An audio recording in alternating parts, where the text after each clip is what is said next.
স্বাগত। বিরতিহীন রাত 9টায় বাংলাদেশের সঙ্গে আছে আমি জাহিদ হোসেন।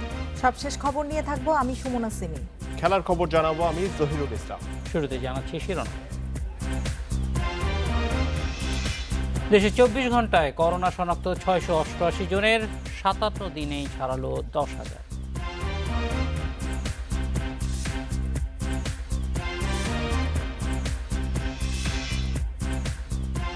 10 মে থেকে শপিং মল দোকানপাট খোলা, 10টা থেকে বেলা 4টা পর্যন্ত চালু।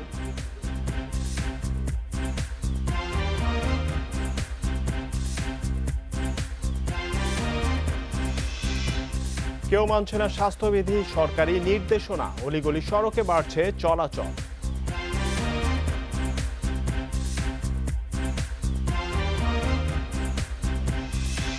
করোনা শনাক্তর দিক দিয়ে আবারও নতুন রেকর্ড। 24 ঘন্টায় শনাক্ত 688 জন, 57 দিনে শনাক্ত ছাড়ালো 10,000। আর মারা গেছেন নতুন করে 5 জন, এদের মধ্যে ঢাকা 3 জন। তবে আশার বাণী হিসেবে স্বাস্থ্য অধিদপ্তর জানিয়েছে 24 ঘন্টায় সুস্থ হয়েছেন 147 জন। প্রায় প্রতিদিনই শনাক্তের রেকর্ড ভাঙছে। প্রথম করোনা শনাক্তের 57তম দিনে মোট শনাক্ত ছাড়ালো 10,000-এর বেশি, অর্থাৎ মোট নমুনা পরীক্ষার 11.56% করোনায় আক্রান্ত।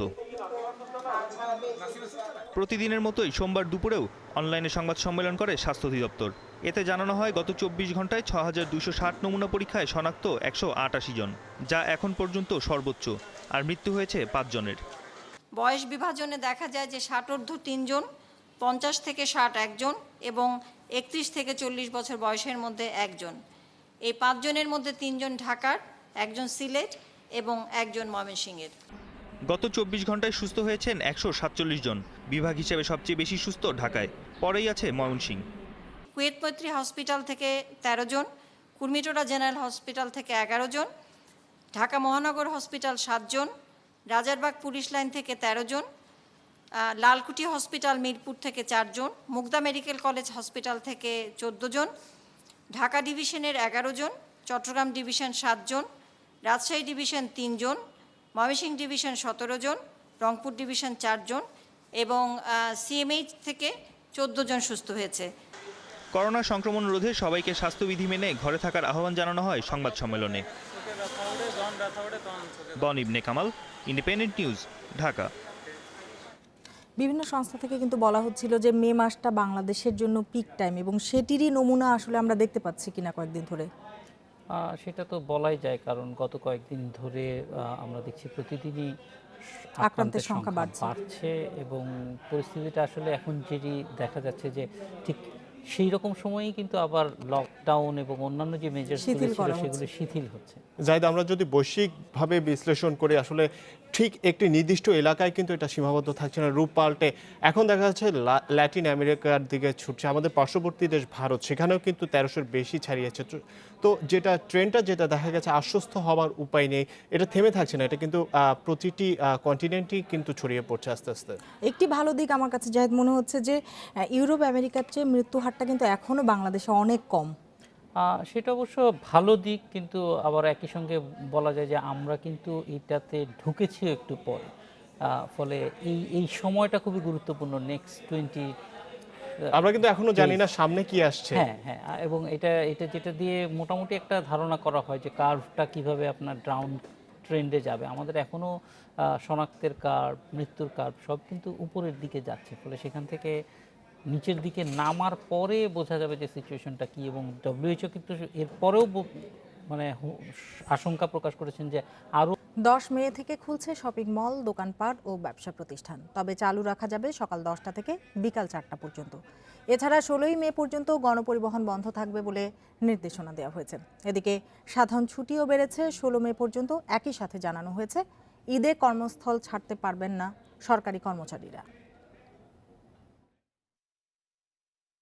করোনা মোকাবিলায় সাধারণ ছুটি আর 11 দিন বাড়ানো হয়েছে। রাষ্ট্রপতির আদেশক্রমে ছুটির মেয়াদ বাড়ানোর ঘোষণা দিয়ে প্রজ্ঞাপন জারি করেছে জনপ্রশাসন মন্ত্রণালয়। এতে টানা 52 দিনের ছুটি পার করছে দেশ। এ নিয়ে 6ষ্ঠ দফায় বাড়ানো হলো ছুটি। নতুন প্রজ্ঞাপনে সরকারি বেসরকারি অফিসে সাধারণ ও সাপ্তাহিক মিলিয়ে ছুটি বাড়ানো হয়েছে 16ই মে শনিবার পর্যন্ত।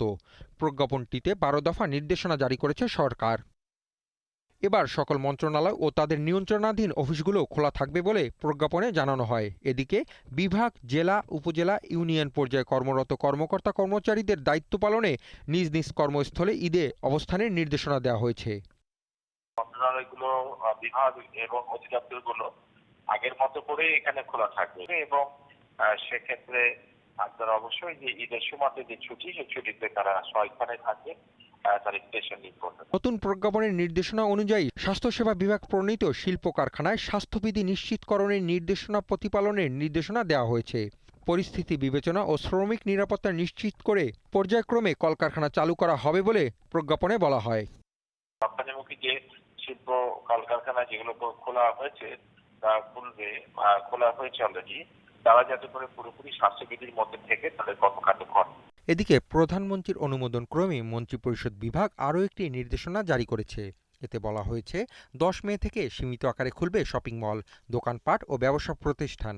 মার্কেটগুলো কিভাবে ছাড়া যায়, কোন দিকে কোন মার্কেটগুলি সীমিত আকারে কিভাবে সীমানা ঠিক রাখা যায়, যেমন উত্তরার মানুষ যেন উত্তরা থেকে গুলশানে না আসে, কিংবা গুলশানের মানুষ যাতে নিউ মার্কেটের দিকে না আসে, ধানমন্ডির দিকে না আসে, ধানমন্ডির মানুষ যাতে উত্তরার দিকে না আসে, এই ধরনের কিছু করা যায় কিনা।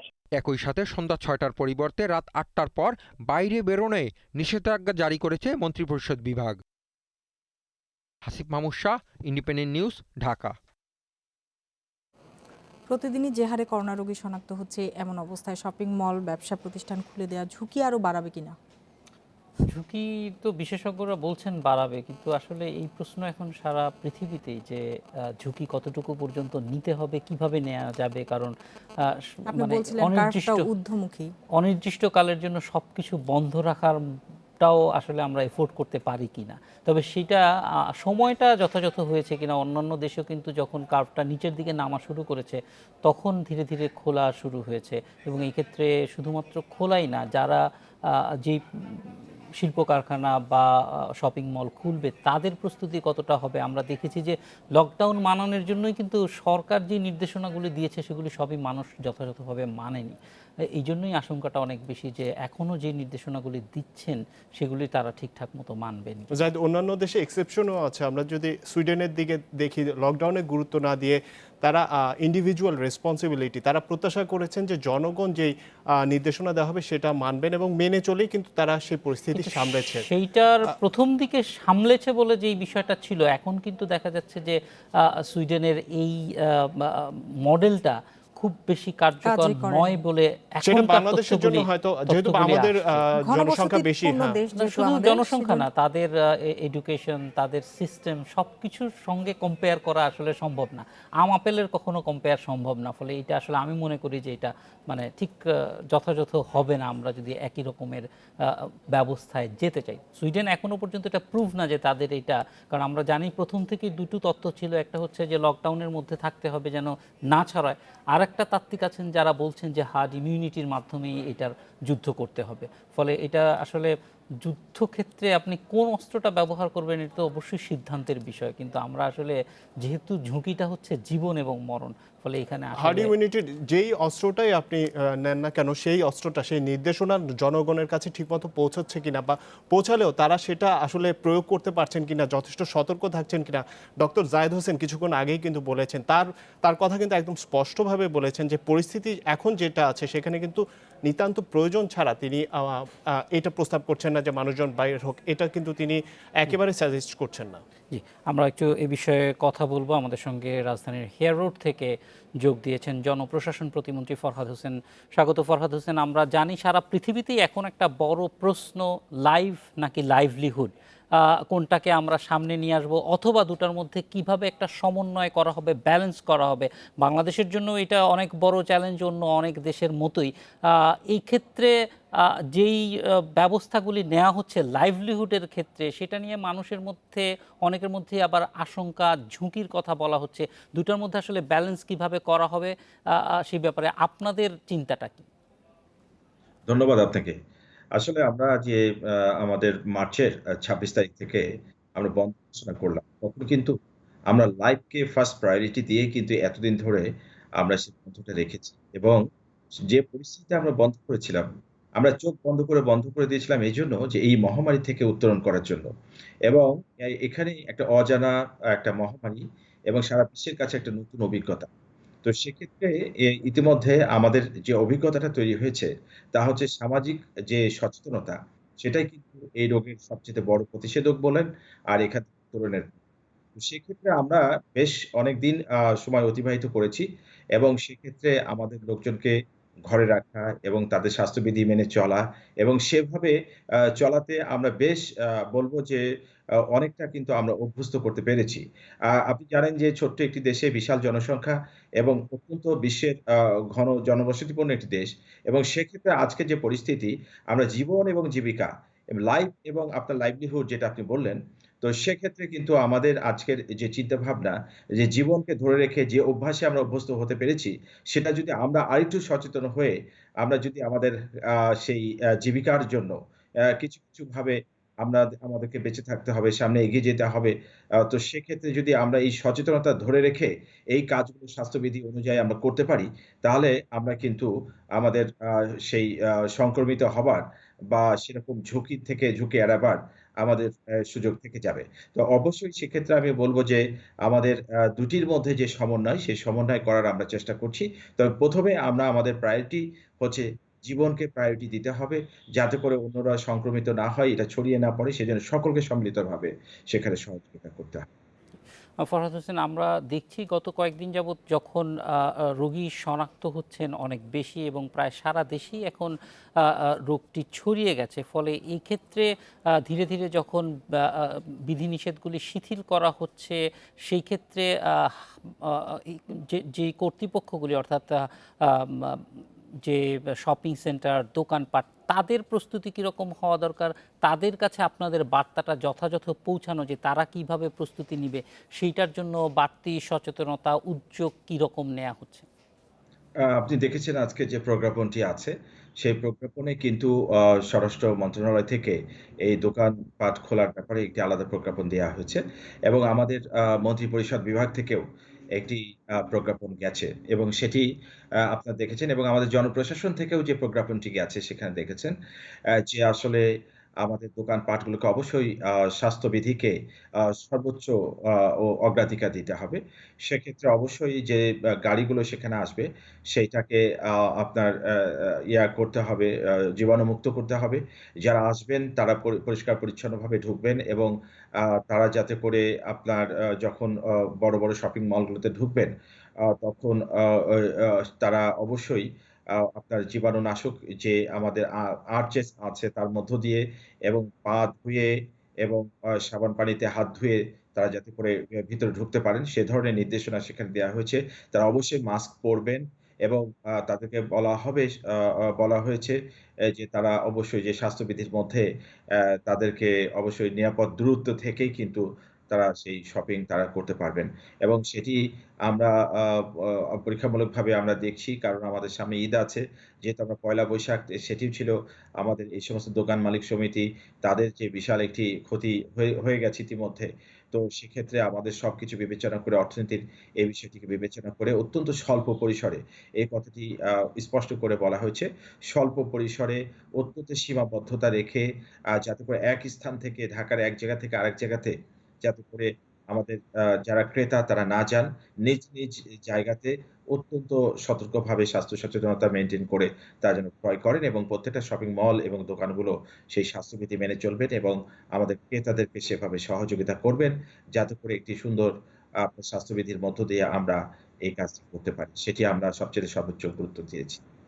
আ এই ক্ষেত্রে অবশ্য আমাদের কাছে যেটি মনে হয় যে একটা বড় চ্যালেঞ্জ হবে মানুষের কাছে আপনার এই বার্তাটি যে তাদের যে করণীয় সেইটি ঠিকঠাক মতো পৌঁছে দেওয়া।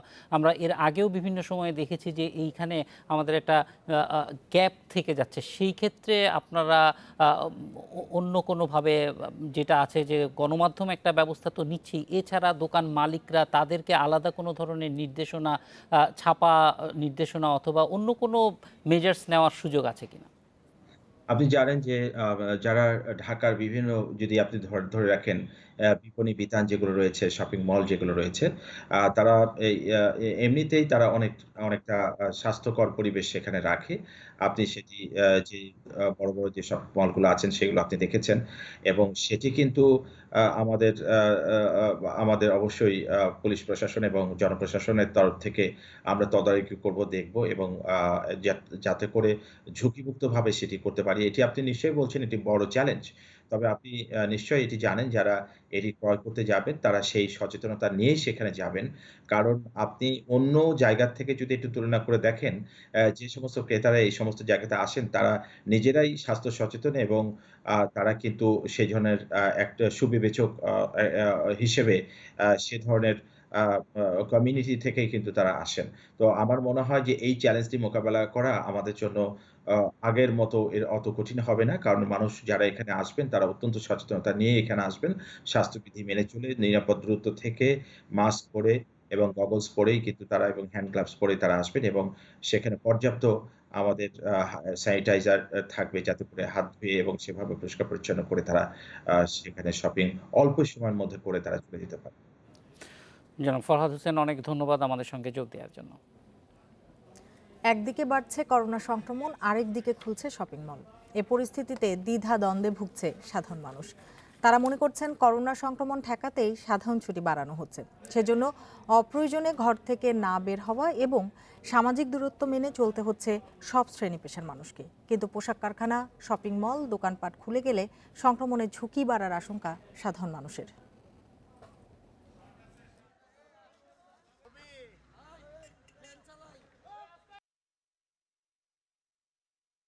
আমরা অনেকটা ঝুঁকির মধ্যে পড়ছি, কারণ আমরা বাইরের সাথে যখন অনেক মানুষের সাথে মিশবো তখন এই করোনায় আক্রান্ত হওয়ার সম্ভাবনাটা কিন্তু আগের থেকে বেশি থাকবে। প্রতিদিন নিত্য নতুন সংক্রমণের রেকর্ড হচ্ছে, সে পরিস্থিতিতে আসলে শপিং মলগুলোকে খুলে দেওয়া এবং পাবলিক প্লেসগুলোকে খুলে দেওয়া কোনো ভালো সিদ্ধান্ত বলে মনে হচ্ছে না। একদিকে লকডাউন চলতেছে, আবার অন্যদিকে একের পর এক সবকিছু খুলে দেওয়া হচ্ছে। তো এইরকম একটা অবস্থায় যে আমরা আসলে যে কি করব আমরা কিন্তু বুঝতেছি না। তো মার্কেটে গেলে তো আমি সংক্রমিত হওয়ার ঝুঁকিতে পড়তে পারি। ব্যবসা প্রতিষ্ঠান খোলার আগে বেশ কিছু পদক্ষেপ নেওয়ার আহ্বান জানিয়েছে বাংলাদেশ দোকান মালিক সমিতি। ভাইরাসের সংক্রমণ এড়াতে শপিং মলগুলোতে সামাজিক দূরত্ব নিশ্চিতের পাশাপাশি নিয়মিত জীবাণুনাশক ব্যবহারের তাগিদ দেন সংগঠনের সভাপতি হেলাল উদ্দিন। প্রবেশমুখে হাত ধোয়ার ব্যবস্থা, স্যানিটাইজারের ব্যবস্থা রাখতে হবে। শপিং মলে আগত যানবাহন সমূহকে অবশ্যই জীবাণুমুক্ত করার ব্যবস্থা করতে হবে। দোকানপাট ও শপিং মল সমূহে অবশ্যই বিকেল 5টার মধ্যে বন্ধ করতে হবে। সেই সাথে সাথে আমি ক্রেতা সাধারণকে অনুরোধ করব, যেসব মার্কেটে অথবা দোকানে এই ব্যবস্থাগুলো থাকবে না সেই সব মার্কেট এবং দোকানসমূহ পরিহার করার জন্য। করোনা পরিস্থিতির মধ্যেও অর্থনীতির চাকা সচল করতে সীমিত আকারে খুলে দেওয়া হচ্ছে বিভিন্ন খাত। তবে স্বাস্থ্যবিধি মেনে সবাইকে ঝুঁকিমুক্ত থাকার পরামর্শ দিয়েছেন প্রধানমন্ত্রী শেখ হাসিনা। গণভবন থেকে রংপুর বিভাগের 8 জেলার সঙ্গে ভিডিও কনফারেন্সে এসব কথা বলেন প্রধানমন্ত্রী।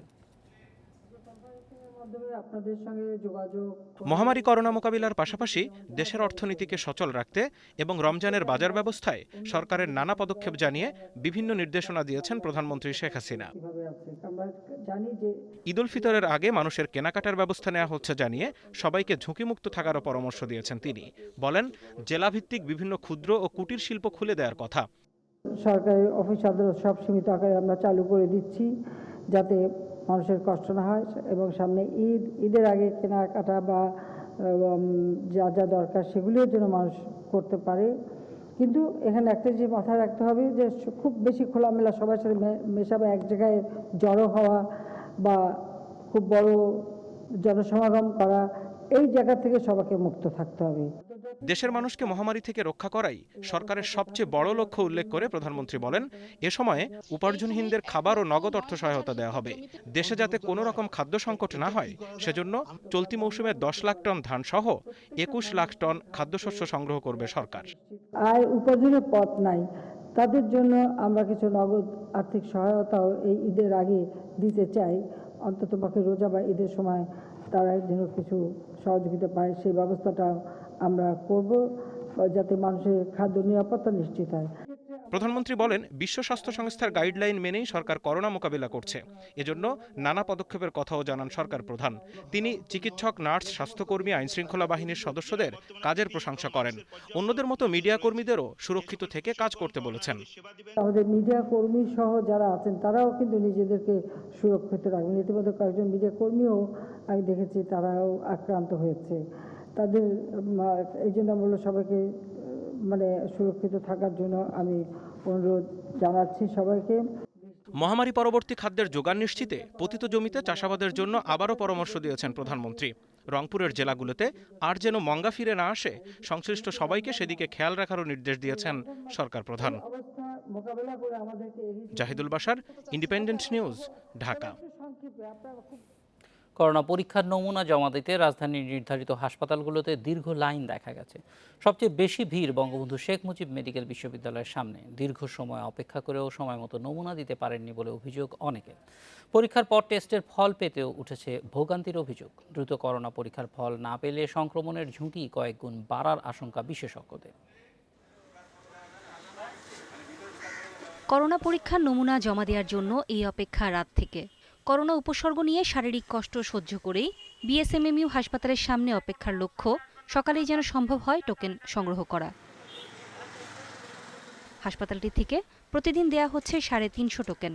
তবে এর বিপরীতে নমুনা দিতে ভিড় করছেন প্রায় 1000-এর কাছাকাছি মানুষ। টোকেন সংগ্রহের অপেক্ষায় থাকা অনেকেরই রয়েছে জ্বর, কাশি সহ করোনা ভাইরাসে আক্রান্তের নানা উপসর্গ। তবে লম্বা লাইন ও ভিড়ের কারণে সামাজিক দূরত্বের নির্দেশনা পুরোপুরি মানা সম্ভব হচ্ছে না বলে জানান অনেকে। এখানে আসলে এখানে করে দুর্ব্যবহার, এটা কি কোনো কথা? আজকে আসলে বলে কালকে আসেন, কালকে 6টার দিকে এসে টোকেন নেবেন। একটা অসুস্থ মানুষ কি 6টার দিকে এসে কি দাঁড়া থাকতে পারবে? এটা রোগী পাঠিয়েছে টেস্ট হবে, যত দূরত্ব টেস্টে রিপোর্ট দেবে তত দূরত্ব আমাদের দেশ ভালো হবে। আমি রাত্রে 3টা থেকে দাঁড়িয়ে আছি করোনা টেস্ট করানোর জন্য। মানুষের ভোগান্তি নিরসনে টোকেন সংখ্যা আরও বাড়ানোর কাজ চলছে বলে জানিয়েছে হাসপাতাল কর্তৃপক্ষ। তবে এই মুহূর্তে ল্যাবের যে অবকাঠামো রয়েছে তাতে এর বেশি পরীক্ষা করা সম্ভব না বলেও জানান তারা। আমাদের প্রচেষ্টা চলছে মেশিনের সংখ্যা বাড়ানো যায় কিনা। আর মেশিন শুধু বাড়ালে তো চলবে না, সাথে সাথে টেকনোলজিস বাড়াতে হবে এবং কাঠামোগত অনেক কিছু পরিবর্তন করতে হবে। তবে সব কিছুই আমাদের মাথায় আছে। কিন্তু তো আপাত দৃষ্টিতে কিন্তু গতকাল থেকে কিন্তু আজকে কিন্তু আমরা 100 রোগী কিন্তু বাড়িয়ে ফেলেছি। কিন্তু একই অবস্থা মুগদা জেনারেল হাসপাতাল সহ করোনা পরীক্ষার জন্য নির্ধারিত রাজধানীর অন্য হাসপাতালগুলোতেও। এদিকে শুধু নমুনা জমা দেওয়া নয়, পরীক্ষার পর ফল পেতে দেরি হচ্ছে বলেও অভিযোগ করেছেন অনেকে। এই সমস্যার জন্য জনবল সংকটকে দায়ী করছে স্বাস্থ্য অধিদপ্তর। তো এখন আমাদের পরীক্ষার হারটা বেড়েছে, নমুনা সংখ্যা অনেক বেশি করা হচ্ছে 5000-এর উপরে, যার ফলে কিছুটা বিলম্বে ভাইরাস টেস্ট দিতে হয়তো 3 থেকে 4 দিন লেগে যায়। এটা যাতে খুব দ্রুত করা যায় সেটা আমরা কাজ করছি। ল্যাবগুলো স্থাপন করা, বুথগুলো যাতে বুথের মাধ্যমে খুব সহজে আমরা টেস্টটা করতে পারি, রোগীদের যাতে ভয়ানক শিকার না হয়, ভোগান্তিটা যাতে কম হয়, সে ব্যাপারটা নিয়ে আমরা কিন্তু একসাথে মিলে কাজ করছি। নমুনা সংগ্রহের পর সর্বোচ্চ 48 ঘন্টার মধ্যে ফলাফল না পাওয়া গেলে সেটি চিকিৎসা ও আইসোলেশনের জন্য কাজে লাগছে না বলে জানিয়েছেন বিশেষজ্ঞরা।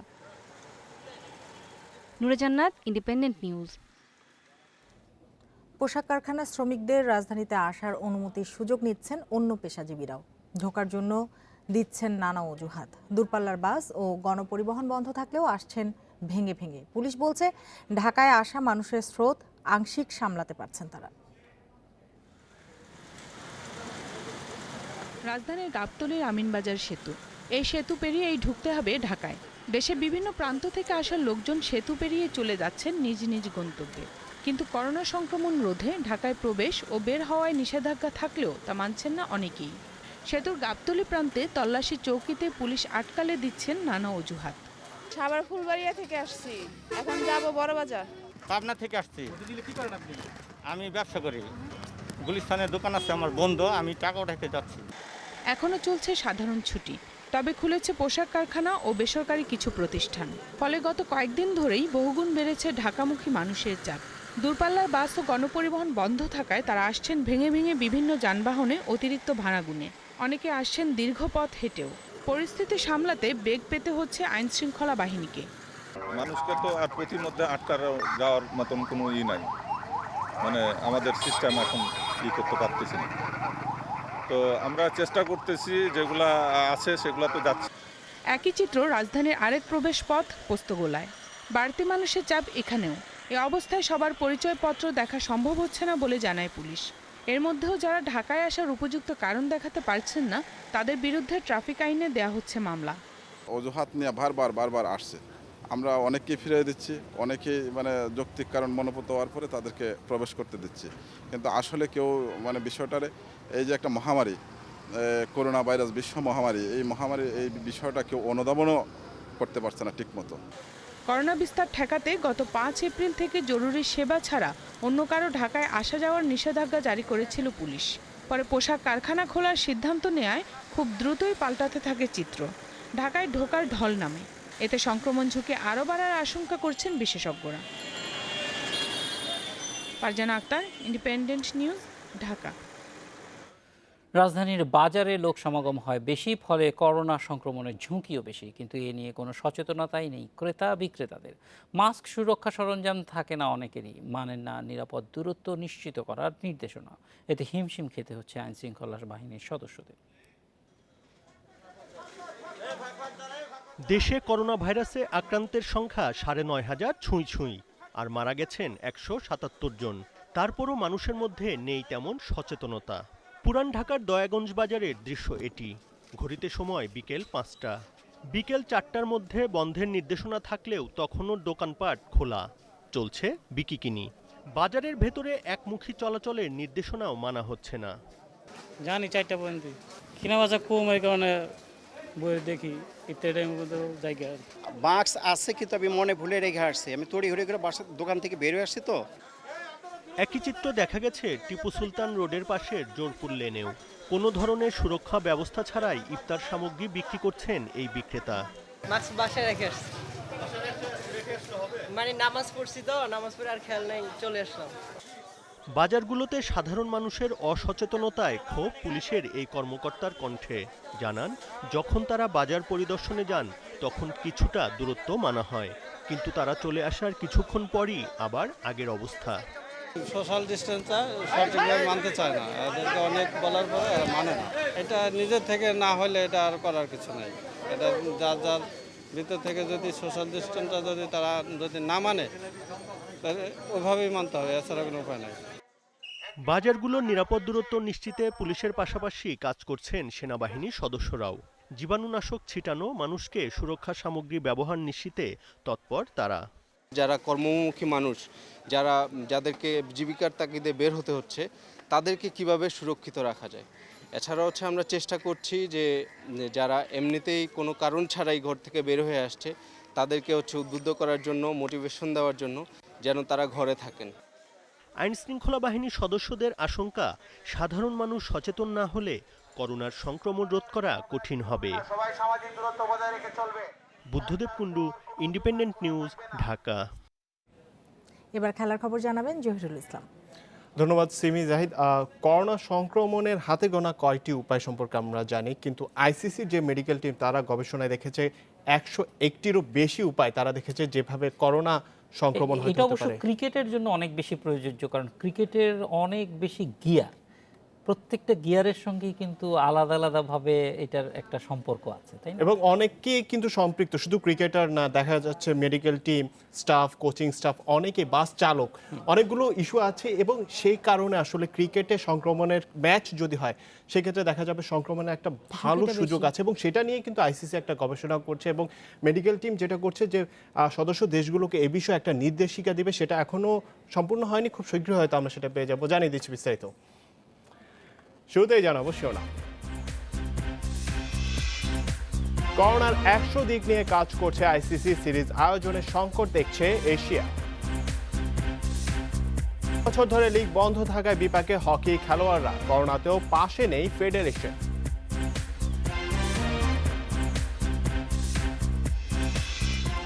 ইউরোপে ফুটবল লড়াই শুরুর প্রক্রিয়া চলছে, ক্রিকেটেও অনেকেই স্বপ্ন দেখতে শুরু করেছেন, কিন্তু বাস্তবতা হলো এত সহজে মাঠে ক্রিকেট ফিরছে না। করোনা ভাইরাস ছড়াতে পারে এমন 100টিরও বেশি সংক্রমণের উপায় নিয়ে কাজ করছে আইসিসি। ভয়াবহতা না কমায় এখনই শেষ হচ্ছে না নির্দেশিকা তৈরির কাজ, জানিয়েছেন বিসিবির প্রধান চিকিৎসক দেবাশিস চৌধুরী। করোনার পর বলে ঘাম ও থুতুর ব্যবহার বন্ধের সিদ্ধান্ত নিতে যাচ্ছে আইসিসি। ক্রিকেটারদের সুরক্ষায় এই একটি সিদ্ধান্ত যথেষ্ট নয়। মাঠে ক্রিকেট ফেরানো সহজ হবে না। ক্রিকেট খেলার দৈর্ঘ্য বড় হওয়ায় ঝুঁকিও বেশি। হোটেল রুম, টিম বাস, অনুশীলন মাঠ, জিমনেশিয়াম থেকে শুরু করে হেলমেট, গ্লাভস, রুমাল, পানির বোতল, ব্যাট, ব্রডকাস্টের যন্ত্রপাতি সব জায়গাতেই করোনা ভাইরাস সংক্রমণের ঝুঁকি থাকে।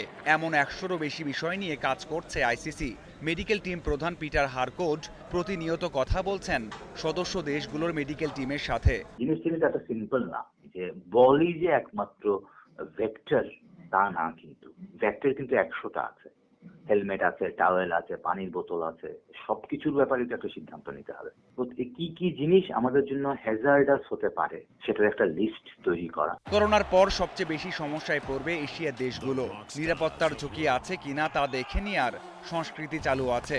অস্ট্রেলিয়া, নিউজিল্যান্ড, ইংল্যান্ডের মতো দেশকে করোনা ভাইরাস সংক্রমণের ঝুঁকি নেই এমন নিশ্চয়তা দিলেই যে বিশ্বাস করবে তেমনটা নয়। তাতে বিপাকে পড়তে পারে বাংলাদেশ, শ্রীলঙ্কা, এমনকি ভারতও।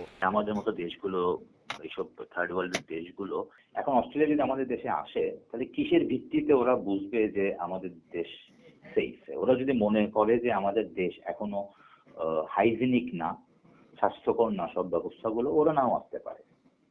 এবং সেটা হওয়ার সম্ভাবনা কিন্তু থেকে যাচ্ছে, বিকজ আমাদের দেশের স্বাস্থ্য ব্যবস্থা নিয়ে তো ওদের প্রশ্ন এমনিতেই থাকে। 30 জুন পর্যন্ত আন্তর্জাতিক ক্রিকেট বন্ধ রেখেছে আইসিসি। পরিস্থিতি আর মেডিকেল টিমের সতর্কবার্তায় ডেডলাইন আরও বাড়ার সম্ভাবনা আছে। খেলা ফেরার পর একটা সিরিজ থেকে ধারণা নিয়ে করোনা পরবর্তী রূপরেখা চূড়ান্ত করবে ICC. Mazharul Islam, independent news. মুশফিকের পর মাহমুদুল্লাহকে নিয়ে আড্ডায় অসাধারণ সময় কাটিয়েছেন তামিম। কি মিস করেছেন, কি করেছেন কঠিন সময়ে, ক্যারিয়ারের বাঁক বদলের নানা ঘটনা নিয়ে মেতেছিলেন দুই টাইগার ব্যাটসম্যান। অবসরের পর সৈকত, সাব্বির, আফিফকে নিজের জায়গায় দেখছেন মাহমুদুল্লাহ। নিদাস ট্রফি, চ্যাম্পিয়ন্স ট্রফিতে ভালো ইনিংস খেলার পেছনে ঠিক কী ছিল জানিয়েছেন মাহমুদুল্লাহ। তারা ক্যারিয়ারে বহুবার এসেছেন মিডিয়ার সামনে, অনেক কথা বলেছেন, সমর্থকরা জানেন অনেক কিছু। সেই জানার মধ্যেও রয়ে গেছে নানা অজানা। সেই কথাগুলো জানাতেই মুশফিকের পর টি-20 অধিনায়ক মাহমুদুল্লাহকে নিয়ে অনলাইন আড্ডায় দেশসেরা ব্যাটসম্যান তামিম। 2002-03-এর দিকে আপনি মেলায় গেছেন, মেলায় যায় আপনারা দুইজন ফুচকা অর্ডার করছেন। ফুচকা অর্ডার করার পর মনে আসছে কিছু? আমার সিরিয়াসলি মনে আসে না। আচ্ছা বল। আচ্ছা, ফুচকা অর্ডার করছেন, ফুচকা আপনারা চিন্তা করছেন কত টাকা হবে, 100, 150, 200 টাকা হবে, বাট ফুচকার দাম বলেছিল 550 টাকা। তো ইভেন্টুয়ালি আপনাদের কাছে ওই টাকাটা ছিল না, আর আপনারা বলে দুইজন আপনাদের লাইফের সবচেয়ে জোরে দৌড় দিয়ে পালিয়ে বের হয়ে গেছেন। মাঠের মানুষ করোনার দিনে খেলাকে মিস করাই স্বাভাবিক। টাইগার দুই তারকা মাঠ, আড্ডা, অনুশীলন মিস করছেন ভীষণভাবে। যখনই ক্রিকেট শুরু হোক, প্রিমিয়ার লিগ দিয়ে যেরকম শুরু হোক, আই হোপ ইনশাআল্লাহ। কারণ তুই যত যাই বলিস, প্রিমিয়ার লিগের কিন্তু আমেজ অন্যরকম, যে যত কথাই বলো। বাংলাদেশে পেস অলরাউন্ডারের মতো ব্যাট হাতে ফিনিশারের অভাব দীর্ঘদিনের। কিছু ম্যাচ জিতিয়ে হিরো হয়েছে, আবার শেষ করতে না পারায় সমালোচনাও নিতে হয়েছে। মাহমুদুল্লাহর পর কে পালন করবেন সেই দায়িত্ব? নিজের জায়গায় দেখতে পারছেন বেশ কিছু তরুণকে। Sabbir was a good potential number 6 to number 7 batsman. Nowadays Saifuddin is there. Saifuddin can hit big long balls. So Afif is a very good option as well. Mosaddiq is there. 2016 সালে টি-20 বিশ্বকাপের আগে হাথুরুর সাথে একটা session বদলে দিয়েছে রিয়াদকে, পরিণত করেছে টি-20 cricketer হিসেবে। সেই ধারাবাহিকতা রেখে গেছেন। ক্যারিয়ার জুড়ে নিদাহাস ট্রফি, চ্যাম্পিয়ন্স ট্রফিতে গুরুত্বপূর্ণ ইনিংস খেলেছেন, পেছনের গল্প শুনিয়েছেন মাহমুদুল্লাহ। চ্যাম্পিয়ন্স ট্রফির ইনিংসটা, হ্যাঁ, বাট সত্যি কথা, ওই সিচুয়েশনে যদি আরো 5 বার আমি পড়ি, আমি 5 বারই শিওর থাকবো আমরা জীবনেও পারবো না ওই খেলা জিততে। আপনার সাকিব যখন ব্যাটিং করতেছিলেন, অনেস্ট টু গড, আমি একটা বিন্দু মাত্র কোনো সময় ভাবিনি যে আমরা ওই ম্যাচটা ওখান থেকে জিতে যাব, বুঝছেন? মানে আমার কোনো, আমরাও ভাবি নাই। আমি আর সাকিব যখন ব্যাটিং করছিলাম আমরাও ভাবি নাই ভাই। বিপিএলে ভালো করতে দর্শকদের টান বাড়াতে কিছু দিক নির্দেশনা দিয়েছেন তামিম রিয়াদ। তামিম মাহমুদুল্লাহ বলছেন, ক্রিকেটারদের স্বার্থে প্রিমিয়ার লিগ যে কোনো মূল্যেই হতে হবে। কালকে তোরটা দেখলাম, তোর ফেরদৌস ইসলাম, ইন্ডিপেন্ডেন্ট নিউজ। গেল 2 বছর ধরে লিগ বন্ধ থাকায় বিপাকে পড়েছেন হকি খেলোয়াড়রা। তার উপর মহামারী করোনায় ফেডারেশন থেকে কোনো খোঁজখবরও নেওয়া হয়নি বলে অভিযোগ খেলোয়াড়দের। আর আর্থিক সংকটকে লিগ না আয়োজনের কারণ দেখাচ্ছেন ভারপ্রাপ্ত সাধারণ সম্পাদক মোহাম্মদ ইউসুফ। ক্রিকেট ফুটবলের মতো সাফল্যে কিংবা ব্যর্থতায় নয়, হকি ফেডারেশন বরাবরই প্রশ্নবিদ্ধ মাঠের বাইরের খবরে। এমনিতেই মহামারী করোনায় পুরো দেশ স্থবির, সেখানে খেলোয়াড়রা বিপাকে আগে থেকেই। ক্যাসিনো কাণ্ডে জড়িত ফেডারেশন সাধারণ সম্পাদক মুমিনুল হক সাইদ পলাতক হওয়ার পর থেকেই মৃতপ্রায় অবস্থা হকির। মাঠে খেলা নেই আগে থেকেই, এখন আবার করোনা অজুহাত যোগ হয়েছে। করোনার এই দুর্যোগে বাংলাদেশ ক্রিকেট বোর্ড বিশেষ প্রণোদনা দিয়েছে ক্রিকেটারদের। ফুটবল ফেডারেশনও সহযোগিতার হাত বাড়িয়েছে, তবে নিশ্চুপ হকি ফেডারেশন। তারপরও নিজেদের ফিটনেস ধরে রাখতে নিজ উদ্যোগে অনুশীলন চালিয়ে যাচ্ছেন খেলোয়াড়রা। লাস্ট লিগ খেলছি প্রায় 2 বছর হয়ে আসতেছে, আর এই 2 বছরের ভিতরে কোনো লিগ যেহেতু ছিল না, সেহেতু আমার মনে হয় যে খেলোয়াড়রা এদিক থেকে আসলে একটু ক্ষতিগ্রস্ত হইলেও হয়েছে। ফেডারেশনের সাথে যোগাযোগ বলতে ওইভাবে এখনো ফেডারেশনের কোনো কর্মকর্তার সাথে যোগাযোগ হয়নি। নভেম্বরে চ্যাম্পিয়ন্স ট্রফি ছাড়া জাতীয় দলের আর কোনো খেলা নেই। লিগ আয়োজন না হলে হকির থেকে মুখ ফিরিয়ে নেবে খেলোয়াড়রাও। অথচ সেই অর্থের অভাবের কথা বলে দায় এড়াচ্ছেন ভারপ্রাপ্ত সাধারণ সম্পাদক। তবে করোনা মহামারীর পর লিগ শুরুর আশ্বাস এই কর্মকর্তার। করোনার পরিস্থিতি স্বাভাবিক হলে প্রবেশ করে আমাদের প্রথম কাজ হলো যে আমরা লিগ করার ব্যাপারে আমরা কাজ করছি। আমাদের ফান্ডের অবস্থা খুব বেশি ভালো না, আমাদের স্পন্সর নির্ভর করে আমাদের টুর্নামেন্ট চালাতে হয়। আমরা দুস্থ যারা আছে, যারা মনে করেন যে একদম হ্যান্ড টু মাউথ, যারা চলতেই পারছে না, তাদের হয়তো আমরা আর্থিকভাবে কিছু সহযোগিতা করার জন্য আমরা চিন্তা ভাবনা করছি। হয়তো একদিন করোনার কালো ছায়া কেটে যাবে, কিন্তু বাংলাদেশ হকিতে প্রাণ আসবে কিনা নিশ্চিত নয়। Kamrul Hasnat, independent news, Dhaka. খেলার খবরে এই ছিল আমার কাছে সবশেষ। চলে যাচ্ছি মূল আয়োজনে। জহির, আপনাকে ধন্যবাদ খেলার খবরগুলো জানানোর জন্য। সংবাদে এছাড়াও থাকছে, একবার সংক্রমণের পরেই কি করোনা ভাইরাসের ঝুঁকি কমবে, এমন প্রশ্ন বিশ্ববাসীর। যদিও কয়েক দফা সংক্রমণের আশঙ্কা করছেন গবেষকরা। তারা বলছেন নতুন সংক্রমণে পরিস্থিতি আরও ভয়াবহ হতে পারে। এ থেকে রক্ষা পেতে প্রতিষেধক আবিষ্কারের কোনো বিকল্প নেই।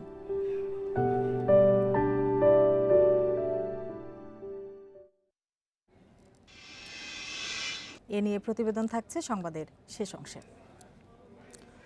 এখন থেকে আর বাড়ি বাড়ি গিয়ে করোনায় আক্রান্তদের নমুনা সংগ্রহ করবে না আইইডিসিআর। ঢাকা শহরের বিভিন্ন স্থানে বসানো হচ্ছে ৪৫টি বুথ। কাছের বুথে গিয়েই নমুনা দিয়ে আসবেন সন্দেহভাজন ব্যক্তিরা। এমন ব্যবস্থাই নিচ্ছে স্বাস্থ্য অধিদপ্তর। তবে বিশেষজ্ঞদের অভিযোগ, কোনো পূর্ব প্রস্তুতি ছাড়াই নমুনা সংগ্রহ ও ফলাফল দেওয়ার দায়িত্ব থেকে আইইডিসিআরকে সরিয়ে আবারও পরিকল্পনাহীনতার পরিচয় দিয়েছে স্বাস্থ্য অধিদপ্তর। দেশে প্রতিদিনই বাড়ছে করোনা ভাইরাসে আক্রান্তের সংখ্যা। পাল্লা দিয়ে চাপ বাড়ছে নমুনা সংগ্রহের। নির্দিষ্ট হাসপাতালে গিয়ে ভুক্তভোগীরা জানাচ্ছেন দুর্ভোগের কথা। নমুনা দেওয়ার ঝক্কির পর যোগ হয় ফলাফল নিয়ে দুশ্চিন্তা, যেটি হাতে আসতে আসতে পেরিয়ে যায় সপ্তাহ। এই দীর্ঘসূত্রিতার দায় পড়ে আইইডিসিআর এর ওপর, কারণ রোগ পরীক্ষার মূল সমন্বয়ের দায়িত্বে ছিল প্রতিষ্ঠানটি। নমুনার জট কমাতে নেওয়া হয়েছে নতুন সিদ্ধান্ত। সমন্বয়ের দায়িত্ব থেকে সরানো হয়েছে সরকারের রোগতত্ত্ব, রোগ নিয়ন্ত্রণ ও গবেষণা প্রতিষ্ঠান আইইডিসিআরকে। এখন থেকে এই কাজটি করবেন স্বাস্থ্য অধিদপ্তরের সমন্বিত নিয়ন্ত্রণ কক্ষের কিছু কর্মকর্তা। আমাদের তো রেগুলার কন্ট্রোল রুম একটা আছে, সমন্বিত একটা কন্ট্রোল রুম করা হয়েছিল। সেখানে আমরা প্রয়োজন অনুযায়ী যখন লোক বাড়ানোর দরকার মনে করছি লোক বাড়াচ্ছি। দায়িত্ব নেওয়ার পরপরই নতুন সিদ্ধান্তের অংশ হিসেবে বাড়ি বাড়ি গিয়ে করোনায় আক্রান্তের নমুনা সংগ্রহের কার্যক্রম থেকেও সরে এসেছে স্বাস্থ্য অধিদপ্তর। স্বাস্থ্য অধিদপ্তরের সঙ্গে ব্র্যাকের একটা আলোচনাতে সিদ্ধান্ত হয়েছে তারা ঢাকা শহরে ৪৫টা বুথ তৈরি করবে। বুথে যে লোকজন তাদের স্যাম্পল দিবে, তাতে দ্রুততম সময়ে বেশি সংখ্যক স্যাম্পল কালেকশন করা যাবে। নমুনা সংগ্রহ ও পরীক্ষা প্রাথমিকভাবে অন্য ল্যাবরেটরিতে করবে স্বাস্থ্য অধিদপ্তর। তবে সংক্রমণের এমন গুরুত্বপূর্ণ সময় কোনো ধরনের প্রস্তুতি ছাড়াই এ ধরনের সিদ্ধান্ত কেন নেওয়া হলো, তা নিয়ে প্রশ্ন তুলেছেন বিশেষজ্ঞরা। বুথ করে কালেক্ট করবে, সে বুথ কবে হবে, কবে কালেক্ট হবে, আগেরটাকে বন্ধ করার আগে ওইগুলোকে ঠিক করে তারপর এটা করা উচিত ছিল বলে আমি মনে করি। নাইলে এইখানে যে দুর্ভোগটা জনগণের হবে সেটা কিন্তু আনরিপেয়ারেবল। আইডিসিআর এর অভিজ্ঞতা এবং তাদের সমন্বয়টা কাজে লাগানো দরকার। এখানে যদি কোনো দুর্বলতা থাকে সেক্ষেত্রে হয়তো কাজটা একটু বিলম্বিত হবে, কাজের জটিলতা বাড়বে। স্বাস্থ্য অধিদপ্তরের সিদ্ধান্তের শুরুতে এককভাবেই আইইডিসিআরকে নমুনার সংগ্রহ, পরীক্ষা ও পরীক্ষার ফল প্রকাশের দায়িত্ব দেওয়া হয়। তবে এখন থেকে করোনা নিয়ে শুধুই রোগতাত্ত্বিক গবেষণা করবে প্রতিষ্ঠানটি। Nafiza Daula, independent news, Dhaka. বিশ্বে করোনায় মৃত্যুর হার কমেছে। একদিনে মারা গেছে ৩,৫০০। ২৪ ঘন্টায় নতুন আক্রান্ত ৮১,০০০-এর বেশি। এ নিয়ে বিশ্বে আক্রান্ত ছাড়ালো ৩৫,৯০,০০০ আর মৃত্যু প্রায় ২.৫ লাখ। সুস্থ হয়েছেন ১১,৬৫,০০০-এর বেশি। তবে রাশিয়ায় বেড়েছে আক্রান্তের হার।